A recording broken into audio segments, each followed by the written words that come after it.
LA is receiving end-of-life care in a Sao Paulo hospital as he battles cancer.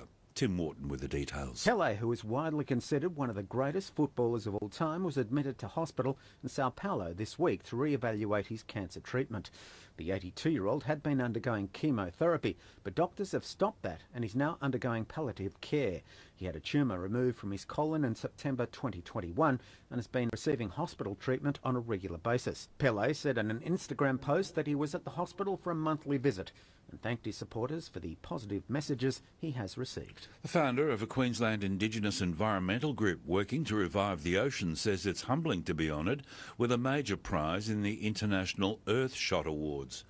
The Queensland Indigenous Women's Rangers Network was among groups to receive a $1.8 million prize in the awards announced by Britain's Prince William. Larissa Hale says it's a great win for Indigenous women. We all came together because we didn't have enough Indigenous women doing land and sea management on country, especially in Queensland. The network was created to be able to show other women that we can do this. It's not just for the men, it's for all of us. A fossil which lay undisturbed for 50 years in a cupboard in London's Natural History Museum has led experts to rethink the origins of lizards. Here's the BBC's Claire Renagus. This specimen was found in a quarry in Gloucestershire in the west of England in the 1950s.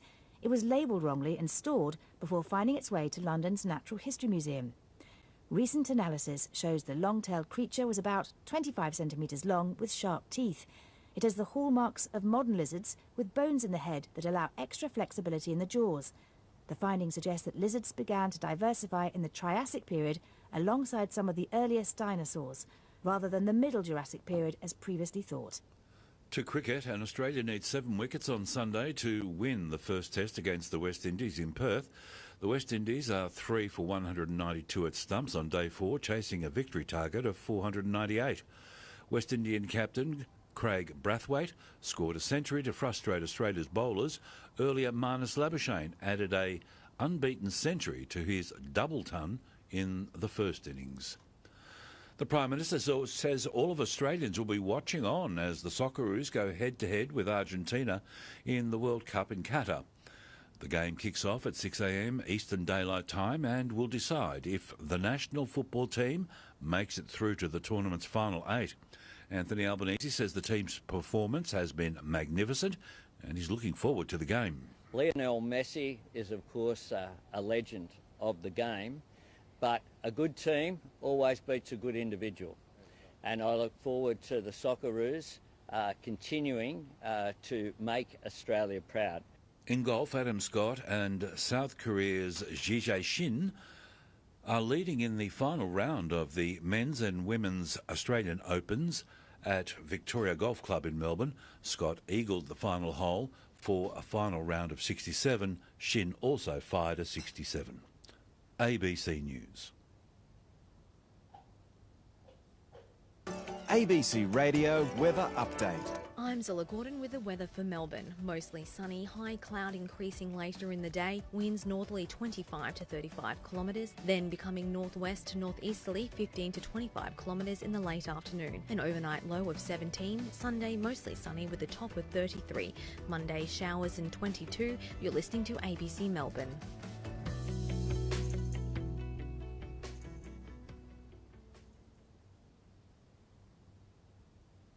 Here we go for today's number. It's December 2, 2022. 10 balls. Each ball has a number. Numbers 1 through 10. Swirl the numbers.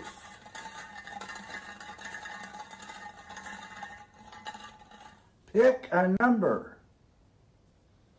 Today's number is 8. Welcome to Democracy Now!, democracynow.org, The War and Peace Report. I'm Amy Goodman. The Senate's approved a bill imposing a new union contract on tens of thousands of rail workers, prohibiting them from going on strike. Just 15 senators voted against the legislation Thursday. It requires some 60,000 freight rail workers who'd previously rejected tentative union contracts to keep working or face termination.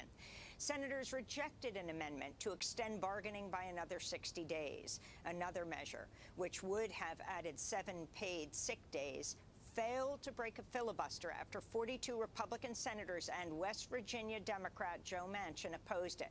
Vermont Independent Senator Bernie Sanders spoke from the Senate floor ahead of Thursday's vote. And yet today in that issue, workers who do difficult and dangerous work have 0 paid sick days. 0. You get sick, you got a mark against you, a couple of marks, you get fired.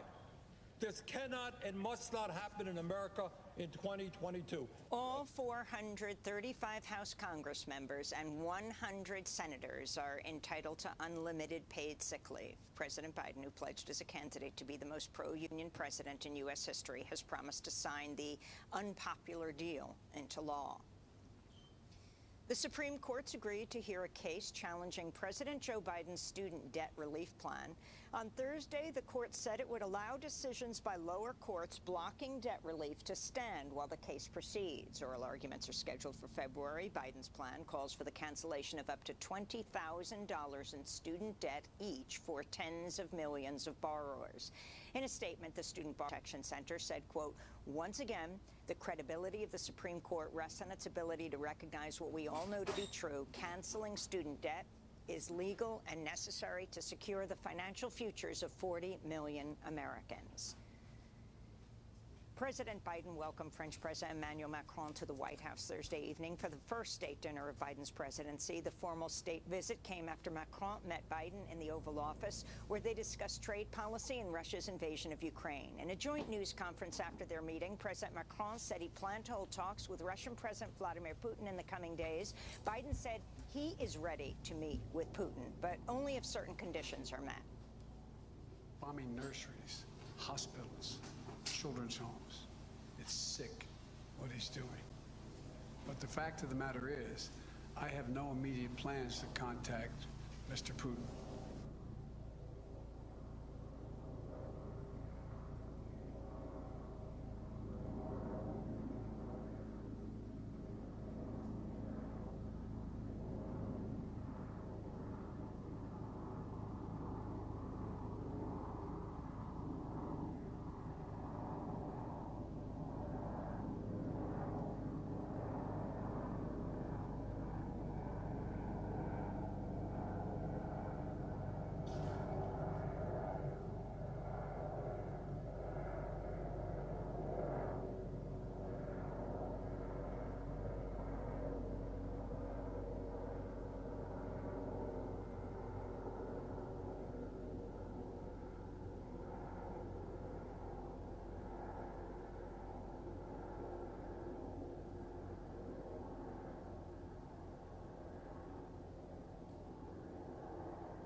Speak with Mr. Putin if, in fact, there is an interest in him deciding he's looking for a way to end the war. He hasn't done that yet. This comes as the Pentagon considers plans to send long-range missiles to Ukraine, including a proposal from Boeing to supply ground-launched small-diameter bombs. Meanwhile, The Intercept reports the Biden administration is considering giving Kyiv one of the premier U.S. weapons of the war on terror, the Gray Eagle drone, the successor to the widely used Predator. In Israel, incoming Prime Minister Benjamin Netanyahu has sealed a coalition deal with the ultra-nationalist Religious Zionism Party, bringing Netanyahu closer to securing his new extremist government. Under the deal, the Religious Zionism Party will take control of Israel's finance ministry and will oversee the expansion of illegal settlements in the occupied West Bank. In related news, Israel's incoming national security minister, the far-right Itamar Ben-Gvir, received a warm welcome Thursday at an event hosted by the Embassy of the United Arab Emirates. Ben-Gvir was previously convicted of racist incitement against Arabs and supporting a terrorist group. South African President Cyril Ramaphosa is facing mounting calls to resign and could face impeachment after an independent investigation found he may have broken anti-corruption laws. The case involves the alleged theft of millions of dollars from Ramaphosa's private game farm, which he's accused of covering up, then stashing some of the cash in a leather sofa. Ramaphosa maintains the reported theft and the money found in the sofa was actually from the sale of buffaloes from his farm. South Africa's ruling African National Congress is meeting today to discuss Ramaphosa's fate. In Guatemala, the prominent investigative newspaper El Periódico has shut down its print edition after months of attacks and harassment from the right-wing government of President Alejandro Giammattei. The paper's president and founder, José Rubén Zamora, remains in pretrial detention after he was arrested in July, accused of money laundering and extortion, charges denounced by human rights and press freedom groups as political retaliation over exposés of government corruption. El Periódico was founded in 1996. It's unclear how it'll survive with just an online edition and a reduced staff. In a final editorial column written from his prison cell, Zamora said, quote, "It has been 30 years of struggle against corruption and impunity, against governmental abuses and terrorism in favor of freedom, transparency, and accountability." A new Amnesty International report confirms Colombian police targeted women and LGBTQ+ people with sexual harassment, torture, and forced nudity as part of a nationwide crackdown on protests in 2021 against the right-wing government of former President Iván Duque. Amnesty International Secretary General Agnès Calamard said not a single police officer has been brought to justice over hundreds of gender-based human rights violations. One sentencing for the entire violations committed not just sexual violence, but also the excessive use of force, people or young people who have lost an eye, those who have lost their life, you know, around 80, 90, 100, the numbers varies, the disappearances, people who have been tortured. Back in the United States, President Biden's asked the Democratic National Committee to dramatically reorder the presidential primary calendar by making South Carolina the first state to host a primary, followed by Nevada and New Hampshire. Georgia and then Michigan would follow.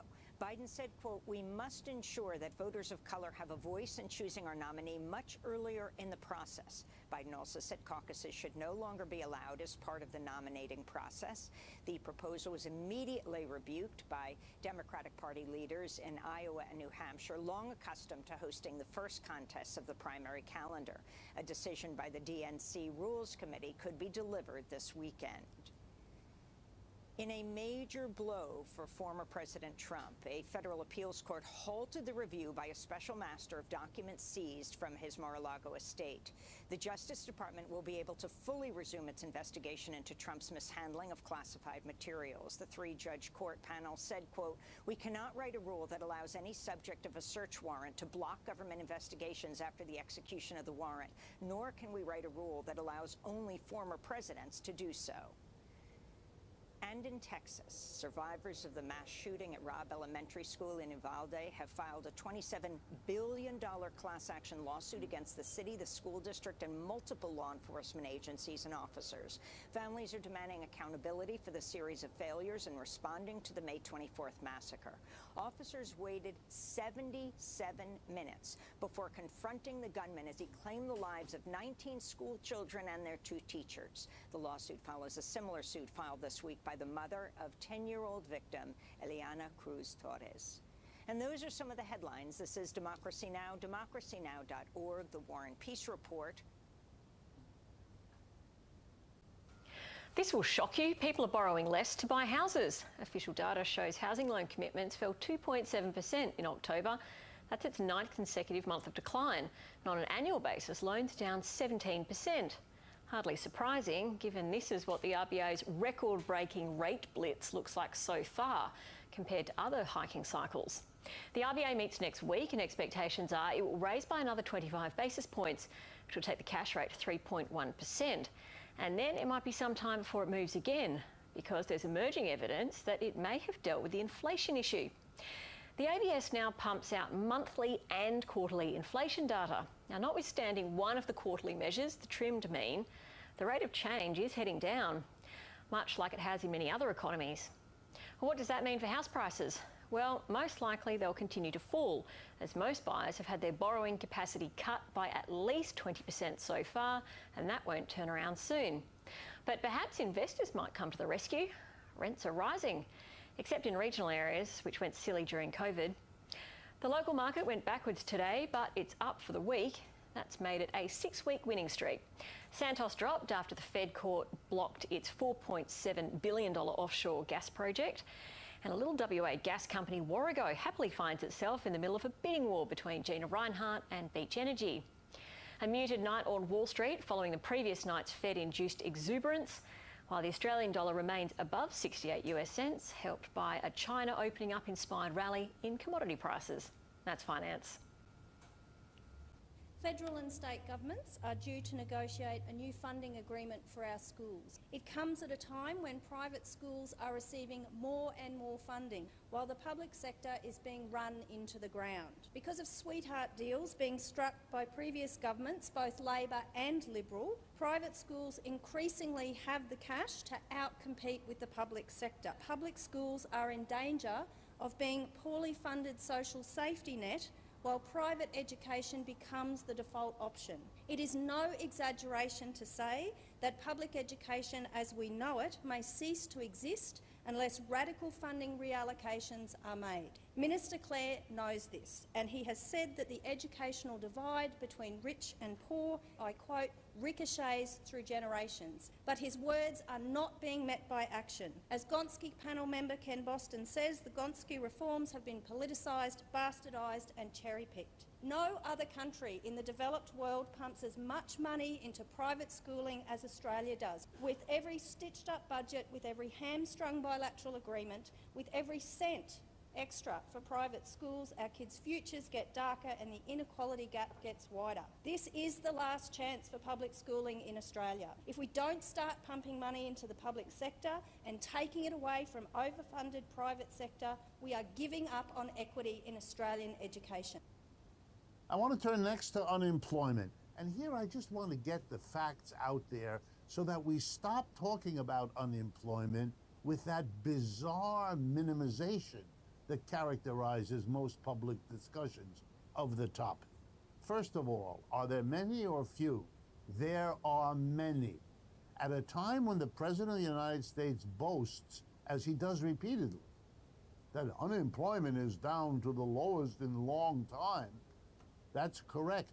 But that's not much of a statement when I tell you that 5.8 million of our fellow citizens, that's right, nearly 6 million Americans are unemployed by government count. These are people who lost their job through no fault of their own. They weren't fired for not doing the job or not coming to work on time or anything else. They lost their job because their employer made mistakes running the business and now is in trouble and solves it, at least in part, by firing workers. What is the unemployment benefit that people talk about? Well, let's be honest, which is what our political leaders have such trouble with. The average weekly unemployment benefit in the United States in August of 2022, that's the most recent data I could be sure of, was $389 per week. Very different from one part of the country to another. In Mississippi, it was $215 per week. In the state of Washington, $620. I'll put aside the bizarre reality that how well you do if you lose your job for no fault of your own is a coin toss. It happens to depend on where you live and where your job was. But I want to look a little closer. $389 a week, if you worked a whole year, all 52 weeks, no vacation, would get you $20,000. Okay? What is the poverty line in the United States for a family of three? Here we go. $23,000. If you earn less than $23,000 and you're part of a family of three, you're in the poor people category, the bottom of the barrel in our society. And unemployment puts you below that. That's right. Unemployment pays you very badly in this economy. There's something called the replacement rate, which the government keeps.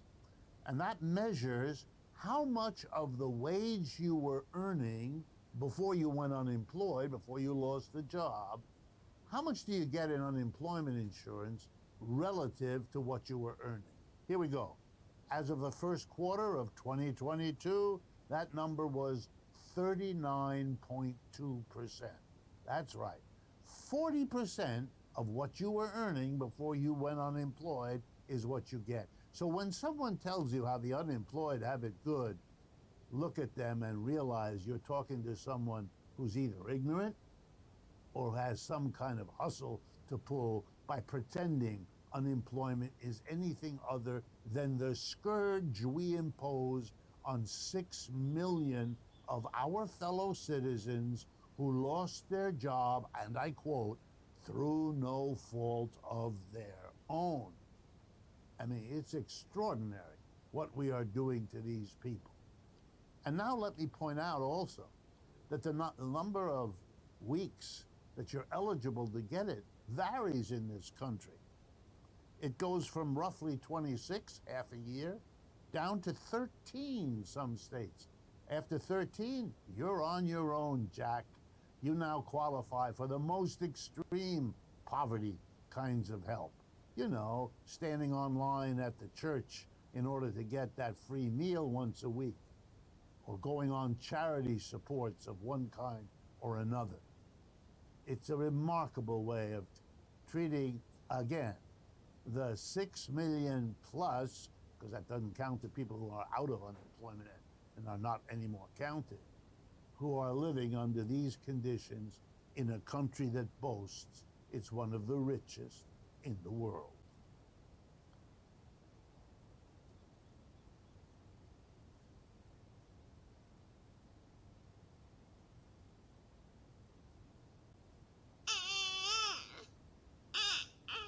An infant barely surviving on only powdered cold drink mix. The cruel reality of one of many children born into poverty in the Woma township in Gqeberha. The mother of the child has no identity document and cannot access government support for herself or the child. The baby girl is currently fighting for her life in a Gqeberha hospital.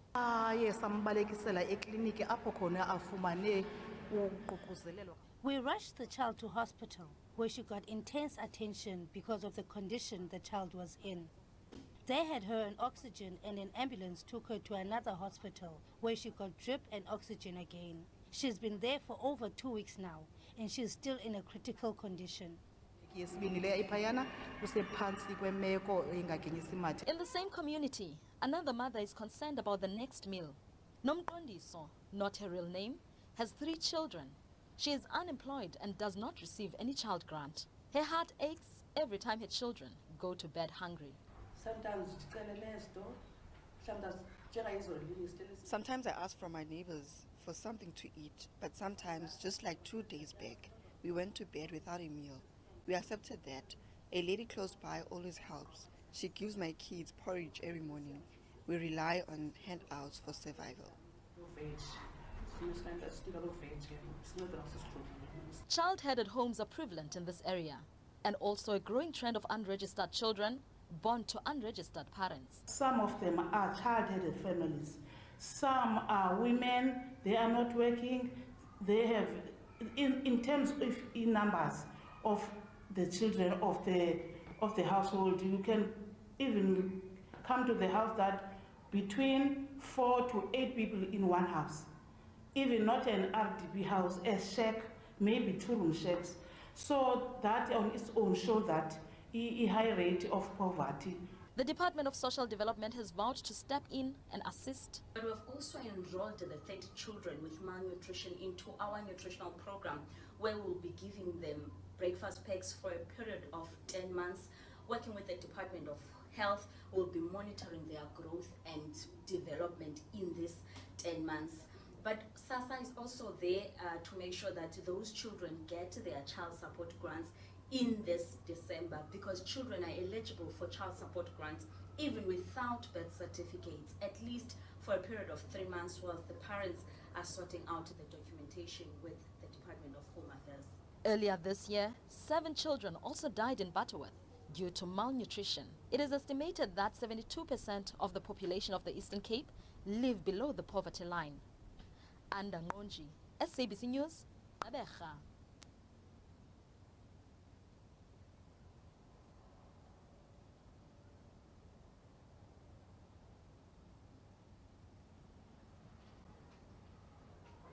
كانت يعني مثل ما واحد يكون عايش يعني بالنسبة لي هلا كأنه كنا عايشين بحلم. يعني ما مصدقين إنه نحن وصلنا هيك لهالحياة اللي نحن وصلنا لها. يعني كنا قاعدين بأمان، قاعدين في البيت، ما لقينا فجأة لقينا حالنا مثل ما بيقولوا بالهراء. يعني صرنا نتنقل من محافظة لمحافظة بسوريا، ومن بعدها انفقد زوجي وبقيت أنا وولادي، وصار مطلوب مني أنا أدير بالي عليهم وبنفس الوقت أحافظ على سلامتي أنا وهن.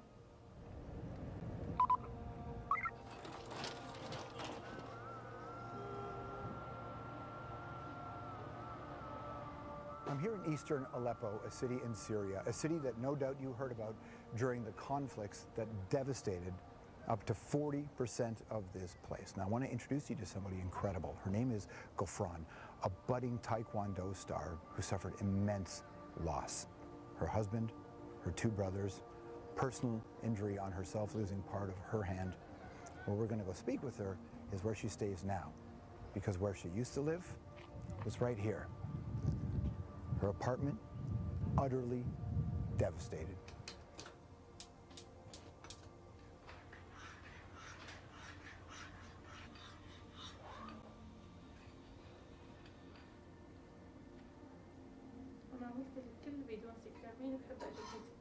فأنا كنت عم بفكر ليل ونهار إنه لاقي طريقة إنه أعيشهم عيشة كريمة وأعمل لهم متطلباتهم اللي هي أقل شيء هي إنه ياكلوا. كان عندي قطعتين مساغ، أول شي بعتهم أخذت بيت آجار وقعدنا سوا. أولادي صغار كتير ما فيني أتركهم وأمشي يعني، فاخترت إنه أطبخ للناس اللي مشغولة وهي بأشغالها وما عندها وقت إنه تطبخ، حتى إنه أخذ مقابل أجر حتى أجيب أكل وشرب لأولادي. This is a record of her achieving her brown belt in Taekwondo. She's famous, so that's you there.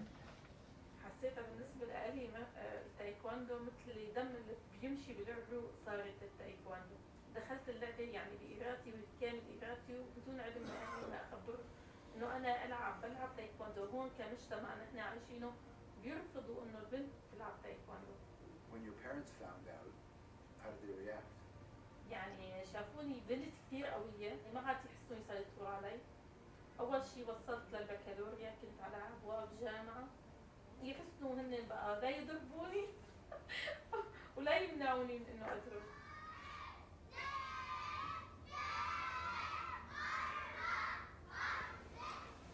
A lot of parents are having to make that tough decision to take their kids out of school so they can go to work to contribute to the family income. يعني شو ما كان وشو ما مر علي من الظروف ما راح اخذ اي قرار انه الاولاد توقف دراستهم. انا ضد هلا وبعد مماتي ضد انه الولد ما يتعلم وانه يطلع من المدرسه. The Food from the World Food Program is a lifeline in many respects, and to people watching, we want them to know just how important it is to families like yours.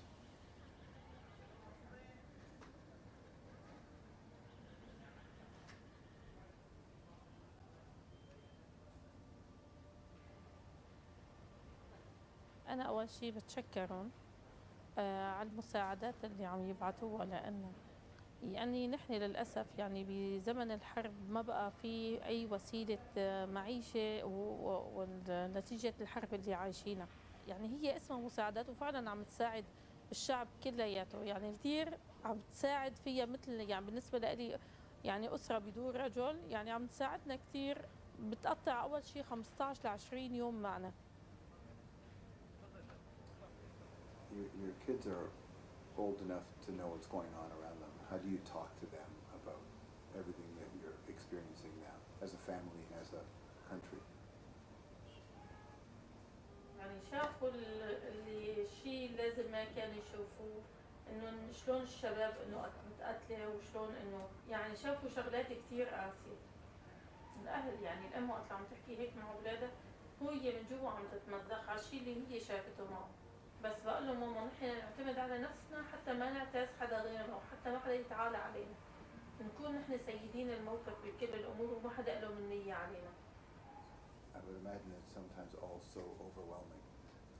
Where does that spirit come from inside you? الروح بتجي من قوة الإيمان، ودائما عندك الأمل الكبير إنه أنا بدي أحصل على الشيء اللي أنا مخطط له، وبدي أحارب وأثابر بقوة الإرادة لحتى أصل. بتخلينا تعطي دائما للطفل إنه دائما نقنعه إنه القادم إن شاء الله أفضل، إنه إن شاء الله بدي أصل للي بدي إياه وإنه فترة بسيطة وراح تعدي. Months of simmering discontent at China's zero-COVID policies have recently boiled over into protests on an unprecedented national scale. But the main problems Xi Jinping's government faces are both more long-term and systemic.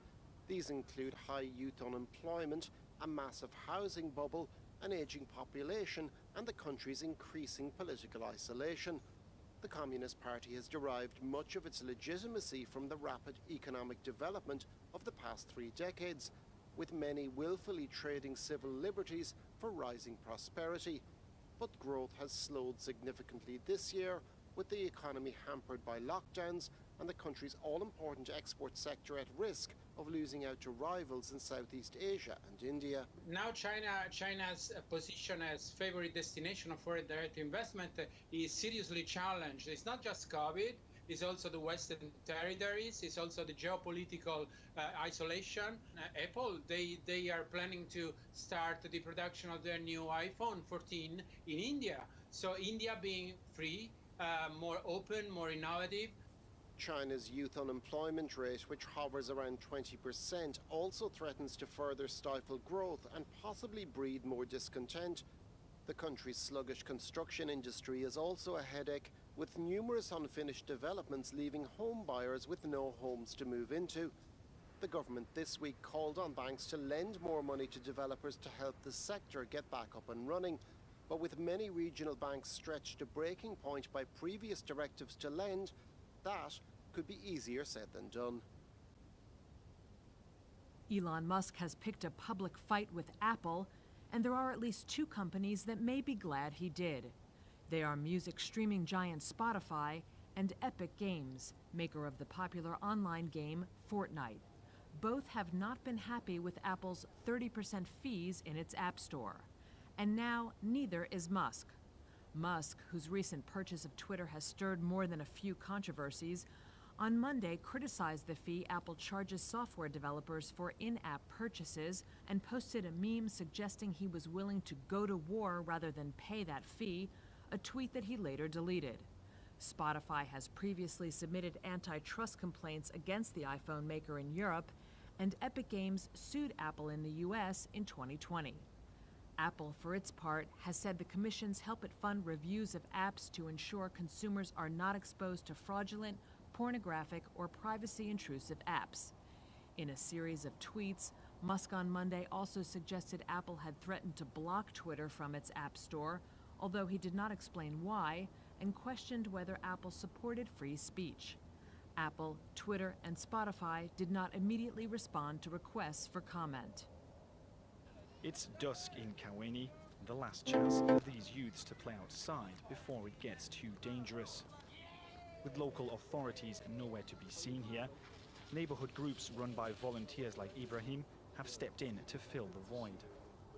In this area where we are, people can't hang out anymore.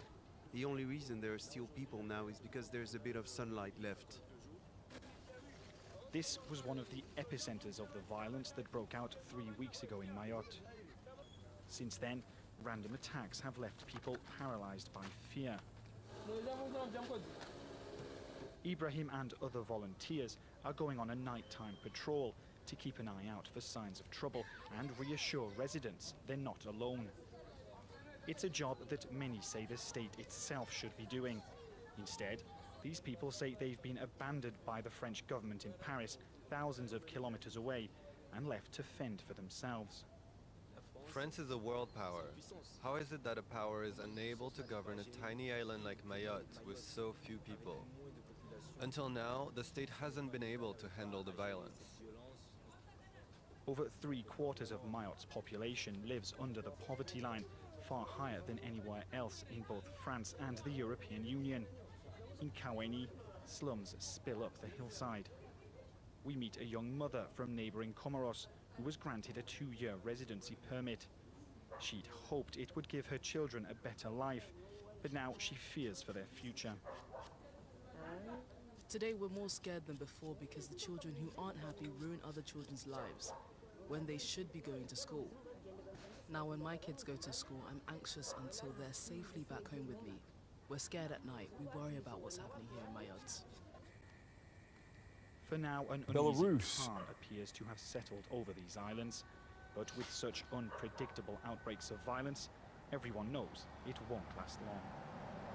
Belarus, where political allies of jailed opposition leader Maria Kolesnikova say that she has been hospitalized and that she remains in intensive care. Kolesnikova's father says that she was taken to the emergency unit and underwent surgery. But he says she's 40 years old and she was part of a trio of prominent women who led to spectacularly resisted expulsion from her own country by destroying in public her passport. Well, Franak Viakorka is a spokesman for the Belarusian opposition. He joins me tonight from Vilnius in Lithuania. Franak, it's good to see you again. What are you hearing about your colleague and friend, Maria? We all are praying for her health, for her life. We found out about the situation just a few hours ago. I was with Svetlana Tikhanovskaya. We were shocked. She was a very close friend and ally for Svetlana. Maria was the symbol of the women's protests. She inspired Belarusians to protest. Her symbol is a red lipstick, and this symbol became also the inspiration for many women who were on the streets.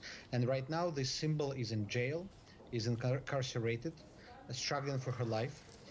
We know very little information because Lukashenko's and KGB censors, they don't give information neither to lawyers nor to family. We know that she's alive at this moment. We know that her state of health is stably critical. She got surgery yesterday, but she was delivered to the surgery directly from the punishment cell in prison, where she is serving her 11 years sentence. And from what you know about the way the prison system works in Belarus, for someone, a prominent prisoner like Maria, to be taken from prison to a hospital immediately for surgery, what does that tell you then about her health? And I mean, it must be very serious, right? Belarus prisons is one of the worst places in the world. In the prison, you don't have access to information, to media. You can't meet or see your relatives. The only communication with outside world is the lawyer, who can visit you rarely, but not when you're in a punishment cell.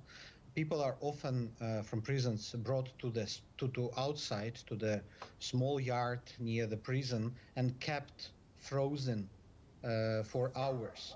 Many people, many prisoners, including women, are tortured. Just a few days ago, we heard the statement from human rights activist who is political prisoner right now, and she said that she was beaten, she was humiliated by Lukashenko's guards. And we don't know what they did to Maria, because 10 days ago she was put in such punishment cell. What information they wanted from her, what they were trying to do to her. Let's not forget she is one of the biggest enemies to Lukashenko. Yeah, that's a very good point. And we know that you will stay on this, and hopefully we will have positive information sooner rather than later. Belarus, where political allies. Mr. Speaker, Winchester College has a rowing club, a rifle club, an extensive art collection. They charge over £45,000 a year in fees. Why did he hand them nearly £6 million of taxpayers' money this year in what his Levelling Up Secretary calls egregious state support? Mr. Speaker, whenever he attacks me about where I went to school, he is attacking the hard-working aspiration of millions of people in this country. He's attacking people like my parents, Mr. Speaker. This is a country that believes in opportunity, not resentment. He doesn't understand that, and that's why he's not fit to lead.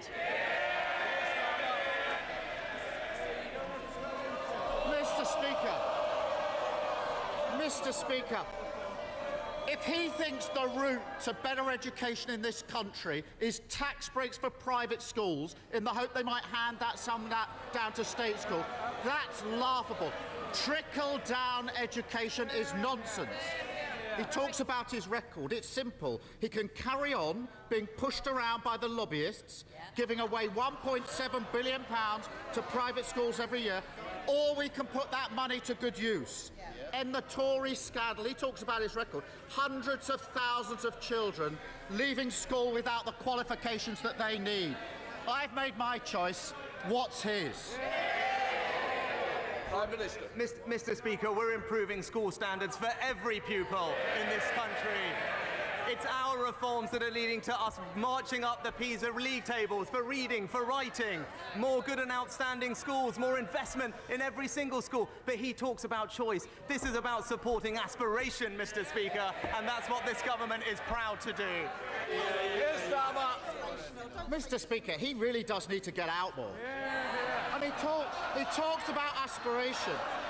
Mr. Speaker, they are killing off aspiration in this country, and it's not just education.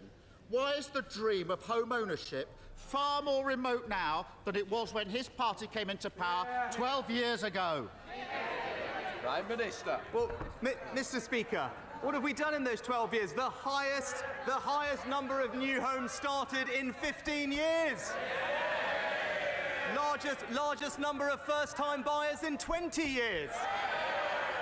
He talked about 10 years ago. What do we inherit? The lowest level of house building in a century. Mr. Speaker, would you believe it?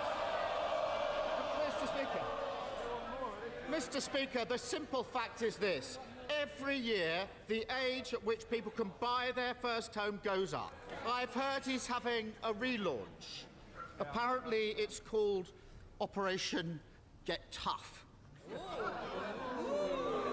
So how tough is he going to get with his backbenchers who are blocking the new homes this country so badly needs? He talks about toughness, Mr. Speaker. He's too weak to stop dozens of his own MPs joining the picket lines. So what, if he wants to support those hard-working families and show some leadership, why doesn't he confirm right now that no Labour MPs are going to join those picket lines? Mr. Speaker, whichever way you slice it, it's always the same. Whether it's private schools, oil giants, or those who don't pay their taxes here, every week he hands out cash to those that don't need it. Every week he gets pushed around, and every week he gets weaker. But I can help him with this one. He doesn't need to do another grubby deal.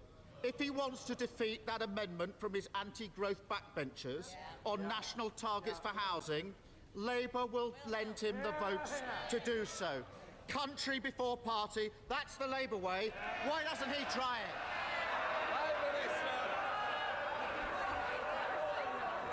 Mr. Speaker, I think we did hear too weak to confirm no one on the picket line. But Mr. Speaker, it's the same old Labour ideas: more debt, more inflation, more strikes, and more migration. He tells his party what they want to hear.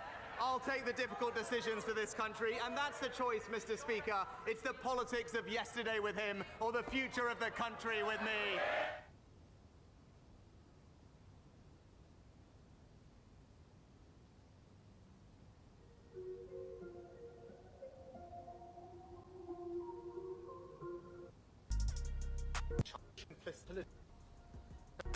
We also need to evolve our approach to China. Now let's be clear, the so-called golden era is over, along with the naive idea that trade would automatically lead to social and political reform. But nor should we rely on simplistic Cold War rhetoric. We recognise China poses a systemic challenge to our values and interests. A challenge that grows more acute as it moves towards even greater authoritarianism.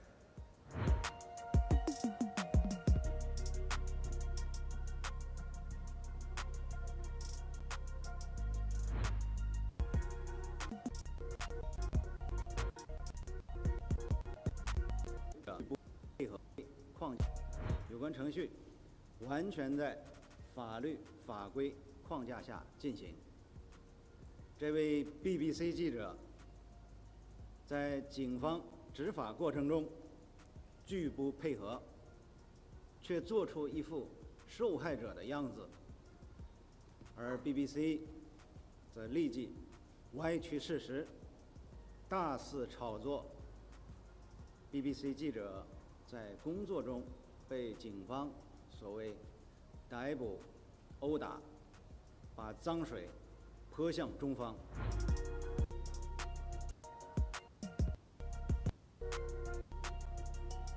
Skip to main content. Warning message. Log in. You will be automatically redirected to the page you requested. Username. This field is required. Enter your Newsbank username. Password. This field is required. Enter the password that accompanies your username. No username and password? Click here for additional login options. Your IP address is 185.78.173.10. Log in.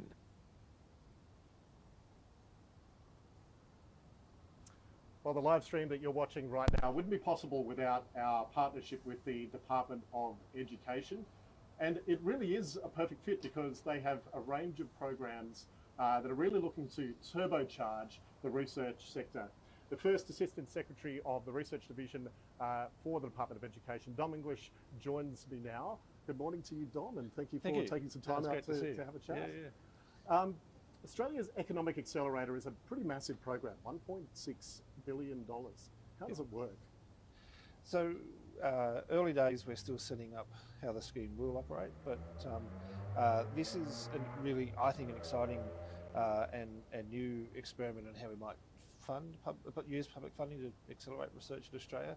Typically, we go for longer grant-based application processes and give sort of 5 to 7 years, and that's great, but that doesn't allow sometimes for that innovation cycle, which requires short turnaround, quick feedback, and quick change of direction to evolve over time and to place more bets and see what succeeds. So what we're looking for is we have 2 stages in the accelerator scheme. Where an earlier stage we pick up about 100 projects a year and give them between $100,000 and $500,000 worth of initial investment to do things like business analysis, prototype the ideas, look at the engineering and marketing and distribution problems and application problems that need to be solved to take technology out to application with either end users or industry or commercialisation pathways into other markets. And then once we've seen how those perform, we have a smaller number, about 36 grants a year, of $5 million to really then get in behind those things where, deep tech, I think, is the term that everyone uses now, where really you've got to actually make those big investments to convert the idea into something you can tangibly take to industry or commercial partners and say this will work. And so, conceptually, if you think about bench disciplines, we talk about from the laptop to the bench top in the first stage, and from the bench top to the workshop in the second stage with proof of concept demonstrated. But because of the design we've got, and it sounds like a lot of money, it's 10 years, so we'll see whether it feels like a lot of money as you go. But because of that design, we actually do get to see more projects come in at the beginning and be a bit more risk-seeking, I guess, early. And then when we're making the bigger investments, we can double down and follow the lines of success, or at least the lines of most promise, because we know we can't guarantee success in a business like research accelerators. Yeah. It sounds as though it's a perfect kind of program to really help research take that next step, Yes. and in where perhaps it couldn't go any further without this kind of funding support. It really provides support wherever it's needed, whether that is the marketing, whether that is the relationships with industry. Yeah. So it was a real gap that is great to be filled, isn't it? Yeah, I mean, a public program can't be a substitute for fixing those commercialisation pathways in Australia, but what we can do is help strengthen the ecosystem and build the connections that people need to use to take those research projects forward. We know, for example, that there is a massive amount of great research in Australia that we can leverage. We're top 5 on just about every measure that you care to look at, in my view. But we're not quite top 5 on the translation side, and there's a little bit of, that's the nature of the industry we have in Australia, and we've got to keep Team Australia working together to build the pathways that allow those new industries to emerge. But we've also got to strengthen the partnerships between people who, may be focused on making their business work and people who are making their research work. And sometimes getting those connections just needs a bit more encouragement, a few more pathways to make that happen. And this scheme hopefully gives a really big beacon to bring those connections together and really encourage people to build those pathways. So tell me a bit about how, if there are researchers or fellows watching now, and they think perhaps their area of research might be suitable for this kind of program, what should they do at this point?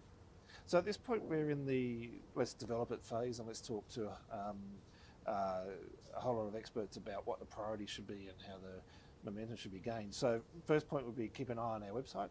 There'll be opportunities to engage in the discussion about the prioritisation, because it will be a scheme that prioritises. We can't back everything, so we're going to pick a few areas and go for it. But there's other opportunities to already start engaging with the broader research commercialisation agenda, such as around the fellowship schemes that the IRC is developing, and the Trailblazer schemes, which are already now rolling out across 6 universities, 6 lead universities and their partners. A little later, early next year, I should say, we're very keen to start opening the first round of trials for the scheme and to invite people to start bringing projects forward. We haven't determined yet which priority areas that will be in. It will likely be one of the national reconstruction priority areas, and so if you think of the sort of things that where there's opportunities to take industry forward for Australia, that will be where we pick it up. So again, opportunities early next year, keep an eye out on our website, keep an eye out, reach out. We've already started to recruit a whole lot of PhDs on internships and postdocs on internships.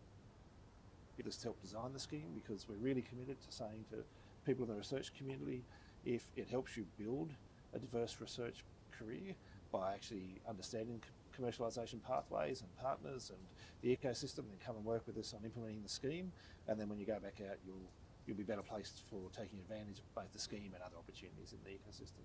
Yeah, I wanted to ask you just a little bit more about that National Industry PhD program. So where does that fit in the piece? So when we designed the Research Commercialisation Action Plan, we were very clear. We couldn't just roll new grants into the system if we didn't also then build the workforce and the career pathways that academics could take advantage and build these skills and succeed with. And so we're starting at the beginning. We've got 3 streams of an industry PhD scheme. One part leveraging off the CSIRO's very successful industry PhD scheme, expanding its capacity and getting more people into that. We've got a scheme that we've got 2 schemes that are being run from the department. One that focuses on taking people who have an interest in working on industry-related PhDs and connecting them to the industry partners and projects that need PhDs to work on them, and giving them resources to support that effort. That scheme is likely to open in a few months' time. And a similar scheme for people who are actually working in industry who want to come and do a PhD, and we put a bit of support in to help employers deal with the cost of supporting somebody to do that as well. So that's the beginning. So the IRC is now rolling out its fellowships on industry fellowships, the mid-career, the laureate fellowships. and we hope that therefore people can see a path, right? They can actually see a whole career where maybe they spend a bit of time in research, a bit of time in industry, can pick up fellowships through the RC that reflect that time in industry and that time in research commercialisation as a high priority for their fellowship pathways. So we're really excited by just how that package has come together with the full mix of opportunities for people to take forward research commercialisation career in Australia that maybe at the moment is a little more unique than regularised, and we just want to make it really regular. Yeah, it's terrific, and I can see how this range of programs could really turbocharge that and make that translation of science more accessible and successful as well. So yeah, it's a really set of programs. No, I think we're very pleased that the government has committed to roll these schemes out in the last budget, and now it's head down for us, and we really want to go. But we're at that stage where we're designing some of the detail of how the scheme works, and so we'd love to talk to your members and people watching if they have experience with this sort of research translation that they can bring, that if they've got opinions about how to take it forward when they're ready to be part of the scheme. We really do want to see a very competitive and engaged scheme. We think this is a great opportunity. You really can't argue with the fact that there's plenty of research potential in Australia, and there's plenty of opportunities for us to really build a stronger economy based on a more diverse, more intellectually driven, more technologically driven economy over time. We think that's a real priority as a nation. Well, Dom English, thanks so much for telling us all about it this morning, and you're talking to the right audience. I'm sure there'll be many people tuning in who'll be, if they weren't already aware, checking out the website. And thank you so much once again for supporting Science at the Shine Day. No worries. I hope you have a great couple of days here. It's great.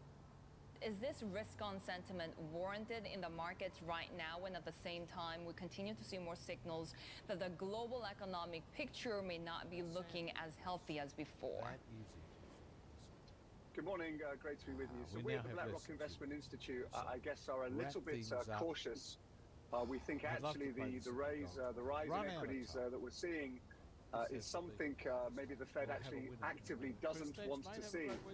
Equity markets going up translates as a loosening of financial market conditions, and the Fed's whole message is that they want to tighten financial market conditions in order to create a better inflationary backdrop, meaning inflation needs to come down. So weirdly, I think actually equities going up could see Powell and the Fed actually move even more hawkishly.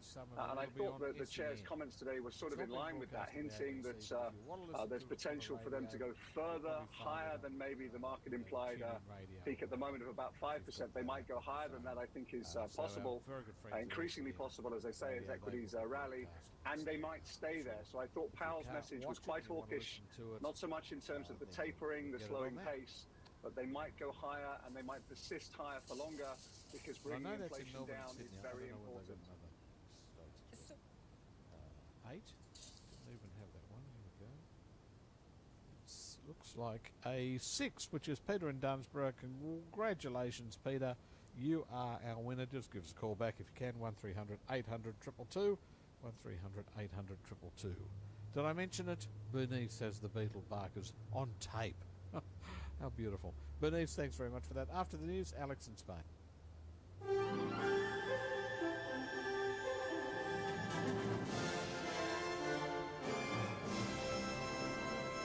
ABC News with Andrew Kalupas. Multiple investigations are underway into a fatal dog attack south of Brisbane yesterday morning.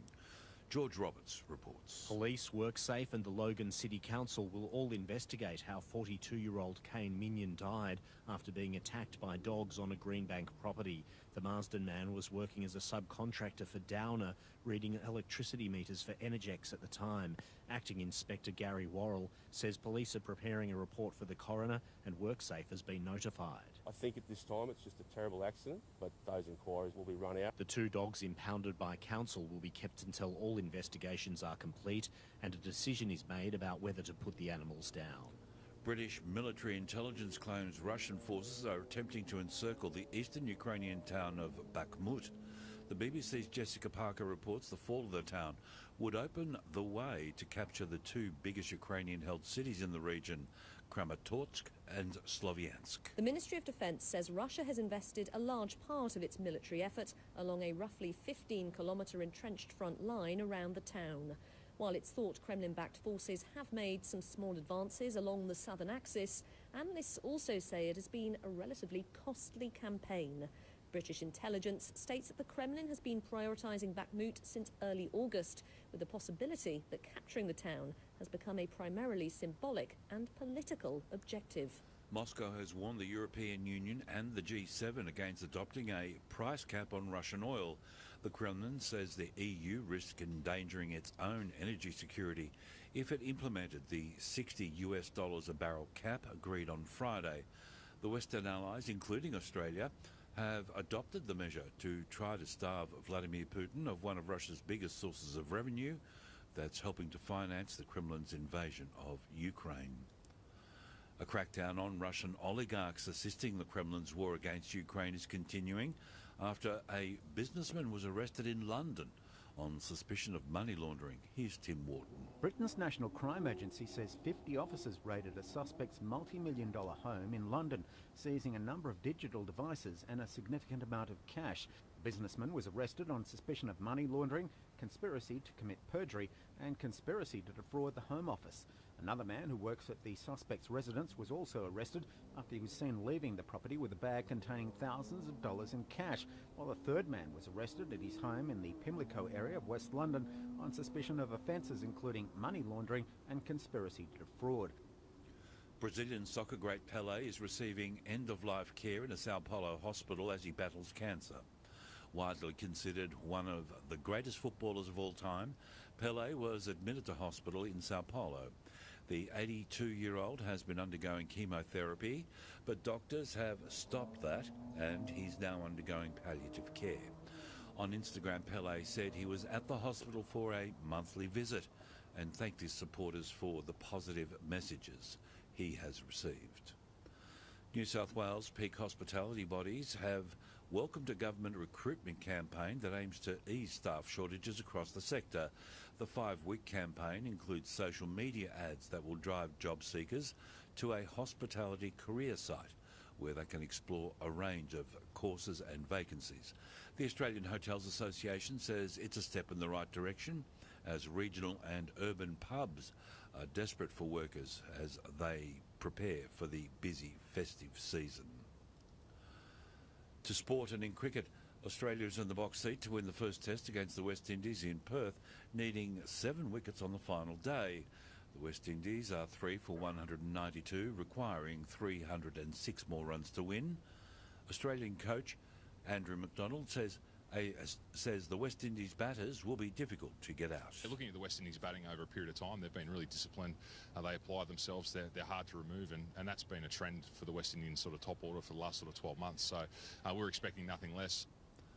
In men's golf, Australia's Adam Scott has a one-stroke lead heading into the final round of the Australian Open in Melbourne. Scott is 11 under par and leads Poland's Adrian Moronk, with Australians Minwoo Lee and Hayden Barron tied for third. British Open champion Cameron Smith missed the cut for the final round. You're up to date with the latest from ABC News.